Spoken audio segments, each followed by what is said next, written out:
കോട്ടയം ആലപ്പുഴ ജില്ലകളെ തമ്മിൽ ബന്ധിപ്പിക്കുന്ന മാക്കേക്കടവ് നേരേക്കടവ് പാല നിർമ്മാണം അവസാന ഘട്ടത്തിലേക്ക്. നേരേക്കടവ് ഭാഗത്ത് സംരക്ഷണ ഭിത്തി നിർമ്മാണം തുടങ്ങി. ഓണത്തിന് ഉദ്ഘാടനം ചെയ്യാൻ കഴിയുമെന്ന് പ്രതീക്ഷ. പൂച്ചക്കൽ മാക്കേക്കടവ് നേരേക്കടവ് പാല നിർമ്മാണത്തിന്റെ ഭാഗമായി നേരേക്കടവിൽ സംരക്ഷണ ഭിത്തിയുടെ നിർമ്മാണം തുടങ്ങി. നേരേക്കടവിൽ തെക്ക് ഭാഗത്ത് തോടിനോട് ചേർന്നാണ് സംരക്ഷണ ഭിത്തി നിർമ്മിക്കുന്നത്. ഇതിനാൽ നേരേക്കടവ് പാലത്തിന്റെ തെക്ക് വശത്തേക്ക് തിരിഞ്ഞുള്ള യാത്രയ്ക്ക് പൊതുമരാമത്ത് വകുപ്പ് താൽക്കാലിക നിരോധനം ഏർപ്പെടുത്തിയിട്ടുണ്ട്. ചെങ്ങാട സർവീസിന് തടസ്സമുണ്ടാകില്ല. നേരേക്കടവിൽ ഇരുവശങ്ങളുമായി 52 മീറ്റർ നീളത്തിലാണ് സംരക്ഷണ ഭിത്തി നിർമ്മിക്കുന്നത്. പാല നിർമ്മാണം ആകെ 88% പൂർത്തിയായി. പാലത്തിന്റെ 22 സ്പാനിലെ സ്ലാബ് വാർക്കൽ നേരത്തെ പൂർത്തിയായിരുന്നു. പെയിന്റിംഗും പൂർത്തിയായി. ഇരുവശത്തുമായുള്ള 1600 മീറ്റർ നടപ്പാതയിൽ 550 മീറ്റർ പൂർത്തിയായി. മാക്കേക്കടവ് ഭാഗത്ത് അപ്രോച്ച് റോഡ് നിർമ്മാണം പുരോഗമിക്കുന്നുണ്ട്. ടാറിംഗ്, തെരുവ് വിളക്കുകൾ സ്ഥാപിക്കൽ തുടങ്ങിയവയാണ് ഇതിനുശേഷമുള്ള പ്രവൃത്തികൾ.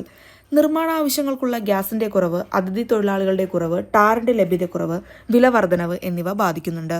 മഴ പ്രധാന തടസ്സമാണ്. എങ്കിലും വേഗത്തിൽ നിർമ്മാണം പൂർത്തിയാക്കാനാണ് ഉദ്യോഗസ്ഥരുടെയും കരാറുകാരുടെയും ശ്രമം. പരമാവധി തൊഴിലാളികളെ ഉപയോഗിച്ചും ജോലി ഷിഫ്റ്റുകൾ വ്യത്യാസപ്പെടുത്തിയും തൊഴിലാളികളുടെ അവധികൾ കുറച്ചും രാത്രിയിലും ജോലികൾ നടക്കുന്നുണ്ട്. 800 മീറ്റർ നീളത്തിലും ഇരുവശങ്ങളിൽ നടപ്പാത ഉൾപ്പെടെ 11 മീറ്റർ വീതിയിലാണ് ആലപ്പുഴ, കോട്ടയം ജില്ലകളെ ബന്ധിപ്പിക്കുന്ന മാക്കേക്കടവ് നേരേക്കടവ് പാലം വരുന്നത്. ഓണസമ്മാനമായി പാലം സമർപ്പിക്കാനാണ് ലക്ഷ്യമെന്ന് അടുത്തിടെ പാലം നിർമ്മാണ പുരോഗതി വിലയിരുത്തിയ ഡെപ്യൂട്ടി സ്പീക്കർ ഷാനിമോൾ ഉസ്മാൻ പറഞ്ഞു. വൈക്കം MLA കെ ബിനിമോനും കളക്ടർ ഷാജി വി നായരും പൊതുമരാമത്ത് വകുപ്പ് ഉദ്യോഗസ്ഥരും ഒപ്പമുണ്ടായിരുന്നു.